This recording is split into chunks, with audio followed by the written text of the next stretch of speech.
ছেলেটা নিজে শাশুড়ির পায়ে তেল মালিশ করছিল। হঠাৎ সে দেখলো শাশুড়ির মাথার উপর একটা নাম্বার দেখা যাচ্ছে, আর যতই সে একটু বেশি জোরে মালিশ করছে সেই নাম্বারটা ততই বাড়ছে। প্রথমে সে ভেবেছিল এই নাম্বারটা শাশুড়ির ভালোবাসা দেখাচ্ছে তার জন্য, কিন্তু সেই রাতেই যখন সে নিজের বউয়ের মাথার দিকে তাকালো তখন নাম্বারটা শূন্য ছিল। সে অবাক হয়ে গেল, ভেবেছিল হয়তো তার বউ তাকে একটুও ভালোবাসে না। পরের দিন সে বউকে বলল, চলো আমাদের সম্পর্কটা একটু গভীর করি, কিন্তু যতই সে চেষ্টা করলো বউয়ের মাথার উপরে নাম্বার সবসময় শূন্যই থাকলো। পরের দিন অফিসে গিয়ে সে সবার মাথার উপরে দেখলো বস, বন্ধু সবারই নাম্বার শূন্য। তখন তার মনে হলো হয়তো এটা তার কোনো ভ্রম, কিন্তু যখন সে বাড়ি ফিরে এলো আবার দেখলো শাশুড়ির মাথার নাম্বারটা ধীরে ধীরে বাড়ছে। শাশুড়ি হাসি মুখে তার মুখে করে খাবার দিচ্ছিল, আর তখনই নাম্বারটা একটু বাড়লো। সে মজা করে বলল, মাজি আজ আপনাকে খুব সুন্দর লাগছে। শাশুড়ি লজ্জা পেয়ে গেলেন, আর নাম্বারটা আবার বেড়ে গেল। কিছুক্ষণ পর যখন সে শাশুড়িকে বাসন ধোয়ায় সাহায্য করলো তখন নাম্বারটা আরো বেড়ে গেল। রাতে শাশুড়ি আর শ্বশুরের মধ্যে ঝগড়া হলো। শাশুড়ি রাগ করে বাইরে বেরিয়ে গেলেন, তখন নাম্বারটা ছিল 30%। ছেলেটা তাড়াতাড়ি বলল,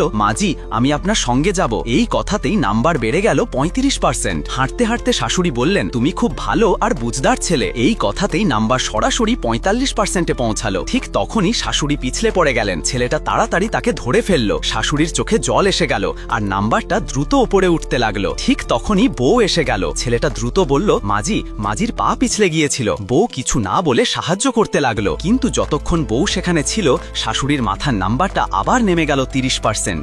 শাশুড়ি যখন ঘরে ফিরে যাচ্ছিলেন একবার পিছনে তাকালেন, আর তখন নাম্বারটা আবার বেড়ে গেল। পরের দিন সকালে শাশুড়ি বললেন, বেটা আমার পায়ে একটু ওষুধ মেখে দে। ছেলেটা নিচু হয়ে ওষুধ মাখাতে লাগলো, আর নাম্বারটা পৌঁছে গেল 100-র কাছাকাছি। ঠিক তখনই দরজা খুলল আর তার বউ ঘরে